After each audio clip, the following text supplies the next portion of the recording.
سلامون دوستانو، څنګه کولی شئ د بل چا د موبایل تصویران په خپل موبایل کې وګورو؟ یعنې تاسو غواړئ چې د بل چا د موبایل تصویران په خپل موبایل کې وګورئ، تاسو په ډېرې اسانۍ سره کولی شئ.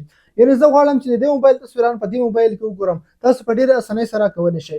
دوستان دا طریقه یو څه خطرناکه هم ده، ځکه چې دوستانو په دې طریقه کې یو څه هیکینګ هم موجود دی.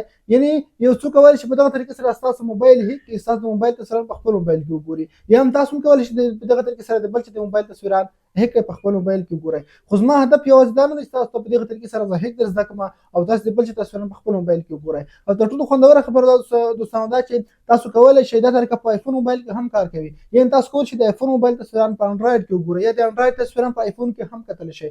ډېره زبردست او اسانه طریقه ده. یا تاسو دوستانو غواړئ چې په خپل کور کې د ماشومانو موبایل کنټرول کړئ، دغه تصویران وګورئ، یا تاسو د کور څخه لرې یاستئ، د کور د فیملي کوم بل غړي د تصویران وګورئ په کورنۍ کې د بل کس، تاسو ډېرې اسانۍ سره کولی شئ دغه موبایل د خپل ځان سره لینک کړئ، تاسو تصویران هم کتلی شئ، ویډیو هم کتلی شئ. خو راځئ چې دا خوندوره طریقه تاسو ته وښیم.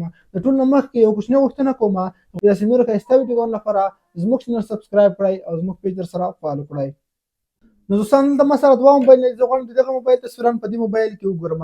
دواړه موبایلونه ورسره لینک کوم او تاسو ته طریقه درښیم.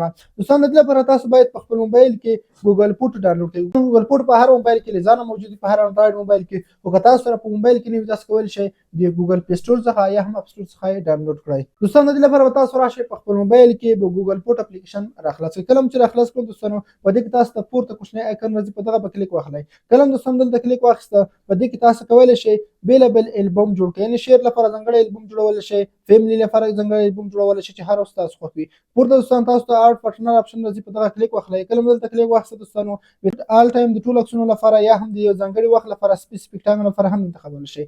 زه آل انتخابوم. کله چې انتخاب کړو دوستانو، تاسو ایمیل غواړئ، تاسو به دلته پکې خپل ایمیل ورکړئ. دوستانو هغه کس ایمیل به تاسو ورکړئ چې کوم تاسو ورسره لینک کول غواړئ، دغه په موبایل کې خلاص وي. هغه ایمیل به چې کله ورکړئ دوستانو، تاسو ته وایي چې تاسو څومره اکسس دغه ایمیل ته ورکوئ.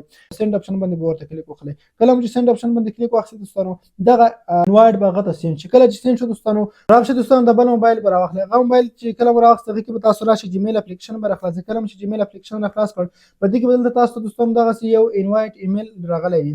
نو ګورئ دوستانو، دلته موږ ته ایمیل راغلی ګوګل فوټو له طرفه، دغه به کلیک کړئ. کله چې دا کلیک کړو دوستانو، په دې کې به تاسو لږ لاندې راشئ. کله چې لاندې راغلي، تاسو ته پکې ښکاري ویو انوایټ اپشن راځي. نو را به شئ په دې ویو انوایټ اپشن باندې به ورته کلیک واخلئ. کله مو دلته کلیک واخیستی دوستانو، کنټینیو به کلیک واخلئ. کوم ایمیل چې تاسو ورکړی هغه دلته درته راوړي.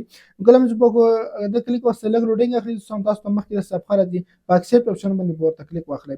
نو دلته به تاسو دغه ځای نه دغه انوایټ اکسپټ کړئ. کله چې دوستانو دغه انوایټ اکسپټ کړ، نو دلته دوستان به تاسو لږ لوډینګ اخلي.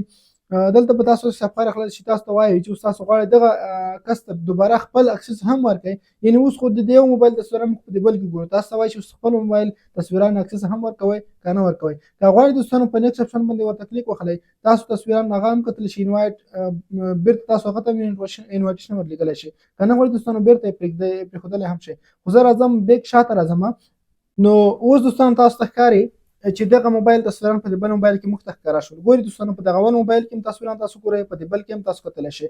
د دواړو موبایلونو تصویران په یو موبایل کې اوس موږ په ډېره اسانۍ سره لیدلی شو. نو دوستانو په دغه طریقې سره تاسو کولی شئ چې د بل چا تصویران په خپل موبایل کې وګورئ، د هر وخت لپاره ستاسو خوښه وي دلته کتلی شئ. او بله مهمه خبره دا دوستانو، که چېرته تاسو غواړئ چې اوس دغه پارټنر ریموو کړئ، یا هم تاسو سره دوستانو چې یو چا چل کړی دی، ستاسو تصویران په خپل موبایل کې ګورئ، راشئ همدې لپاره ګوګل فوټو بیا راخلاص کړئ. کله چې راخلاص کړو دوستانو، پورته همدغه اپشن باندې ورته کلیک وخلئ. او دلته دوستانو راشئ، ویو پارټنر اپشن چې راځي، په دغه ویو اپشن باندې ورته کلیک وخلئ. دلته راشئ، په دې پورته درې ټکو کلیک وخلئ، په سیټینګ باندې ورته کلیک وخلئ. نو دغه ځای دوستانو تاسو کولی شئ دغه لیمټ هم که په دې درې ټکو چې کلیک وخلئ، سټاپ کولی هم شئ دوستانو. سټاپ شیرینګ یور فوټوز دا سټاپ کولی هم شئ. په ریموو پارټنر اپشن راځي، په دغه چې کلیک وکړئ دوستانو، دغه پارټنر به ریموو شي او تاسو به اکسس د ده څخه لرې کوئ. نو په دغه طریقه تاسو کولی شئ چې د ده څخه دغه اکسس هم ریموو کړئ. ګورئ دوستانو، دغه اکسس موږ ترې لرې کړ. نو که دا ویډیو مو خوښ وي، لایک کړئ. د داسې نورو ښایسته ویډیوګانو لپاره زموږ چینل ضرور سبسکرایب کړئ، زموږ پیج سره فالو کړئ. مننه.